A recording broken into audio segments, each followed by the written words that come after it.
Celebrating 30 years of phenomenal trend forecasting, 5 times a week, Monday through Friday. Here's Gerald Celente with today's trends in the news.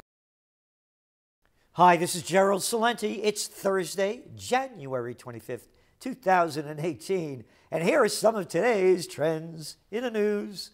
On the market front, boom, Asia, Europe, bop, US, beep. Only thing up today is Mr. Dow. Nasdaq's down a bit. Oil, beep, down a little bit. Gold, boop. Bitcoin. So, what's going on? How come that Dow hit a new high? Because Donald Trump told CNBC the dollar will get stronger. And that's what brought gold down. Remember what I keep saying. The stronger the dollar, weaker the gold. All right? Because the stronger the dollar, the higher the interest rates. The more it costs for carrying costs for gold. And you go into other investments. So, it all depends on the dollar as to where gold is going. But gold's looking pretty good right now. And of course, the numbers that the companies are releasing, that's what's really driving up the market. Caterpillar had a good one, 3M had a good one, and a lot of them are having good ones. Fourth quarter earnings and sales have mostly beat analysts' expectation thus far. Of the companies that have reported quarterly results as of today, 78% have beaten earnings and 82% have surpassed revenue estimates. So, it's earnings driving the market and that cheap dough that they're going to be bringing back with all that repatriation of the money that's going to go back into stock buybacks and merger and acquisition activity.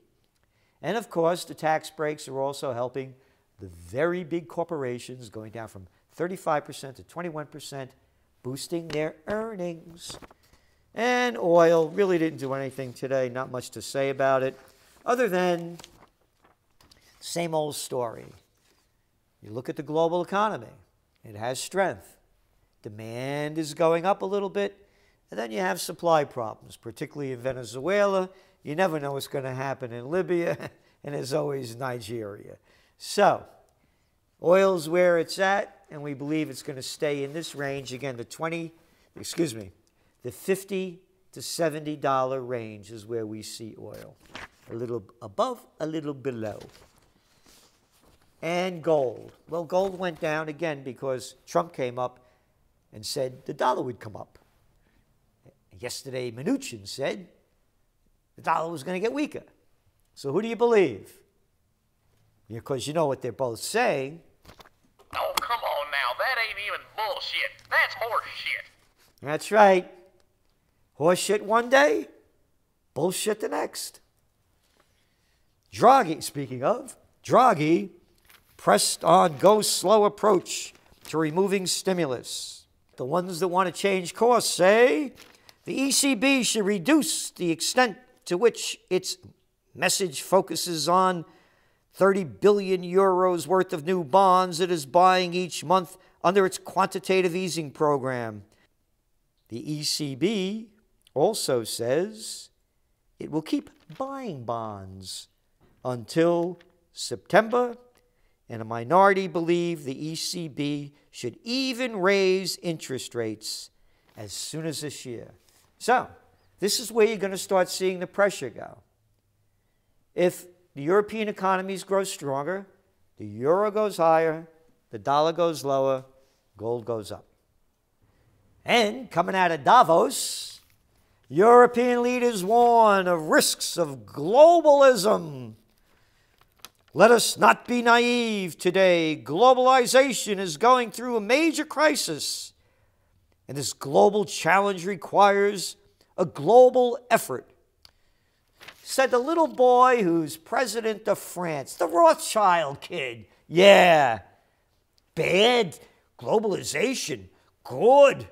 Nationalism, bad. Yeah, we need the multinationals to take more. Let them grow bigger. Screw everybody. Look at this little jerk.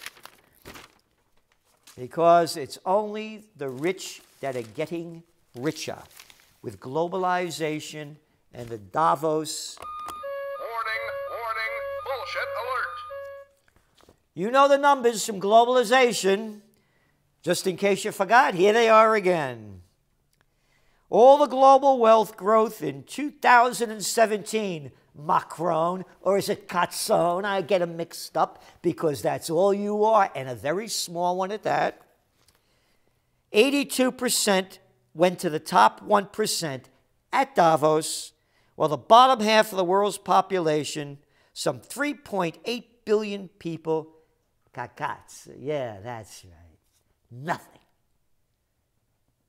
What a bunch of disgusting human beings. You can see the facts here. Hey, but they're only facts. And speaking of facts, that Trump tax break deal, boy, oh boy, it's great.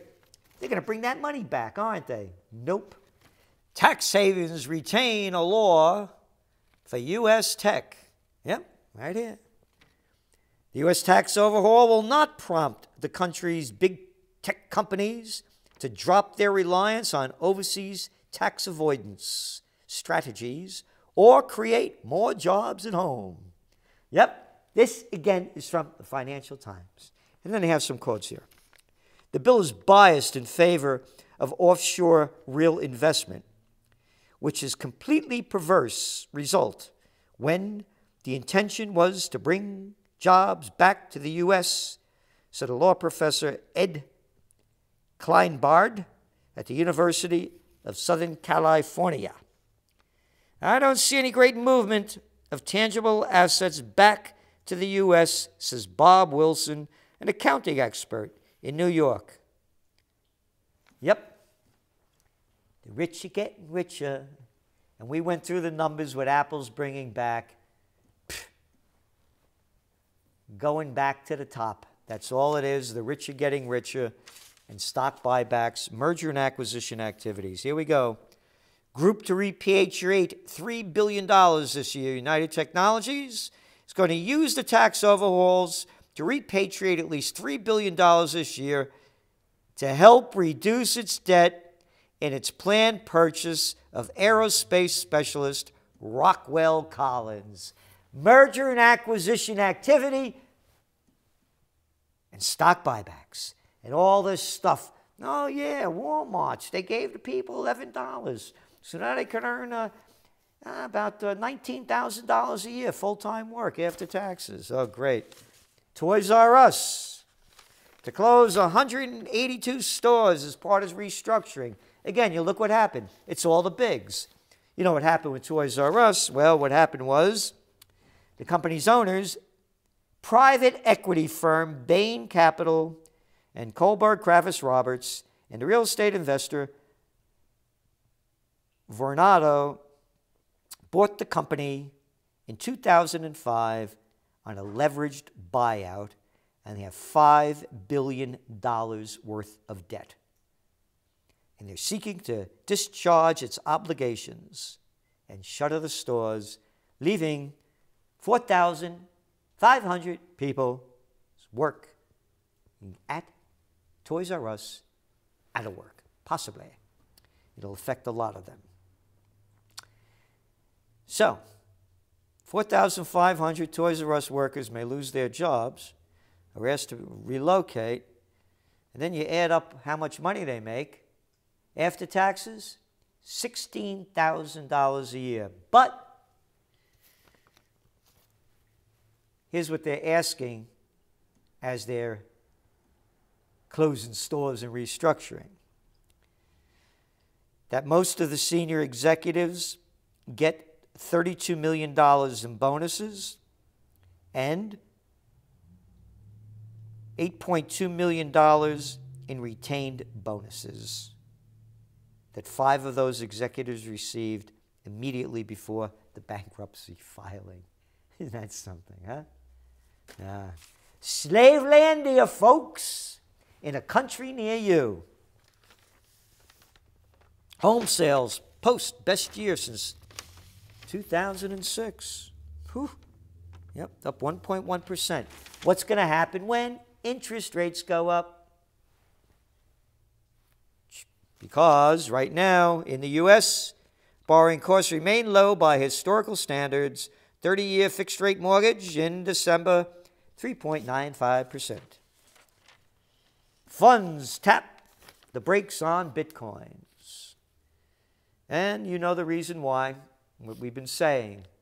They're concerned about government intervention.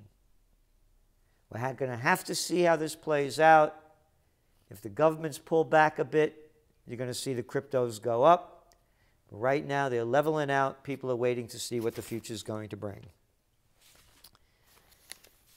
Tesla employees warn to expect more Model 3 delays.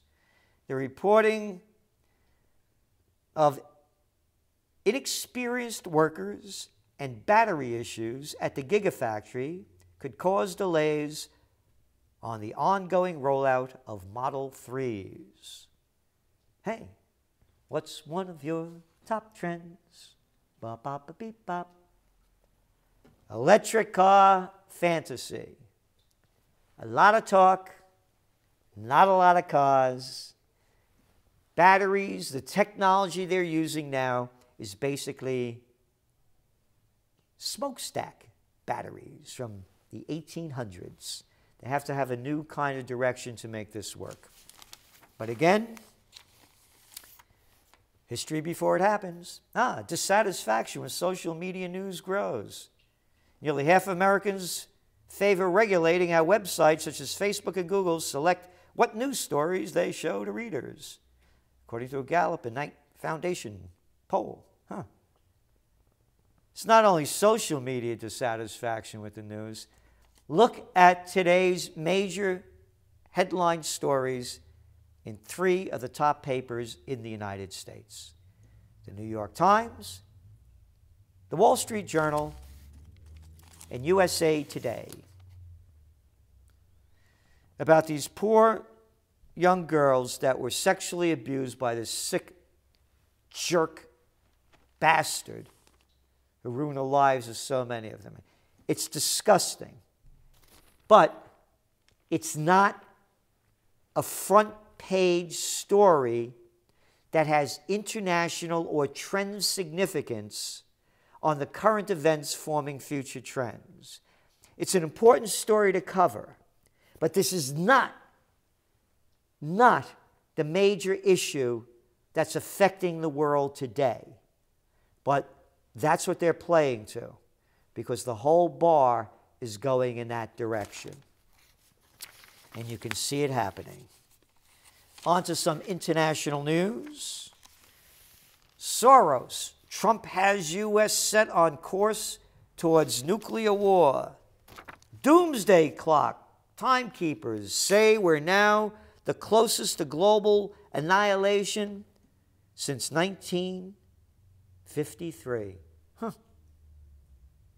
Hey, Soros, you got a lot of dough. You afraid of nuclear war? Why don't you give some money to Occupy Peace? And we could stop the march to war.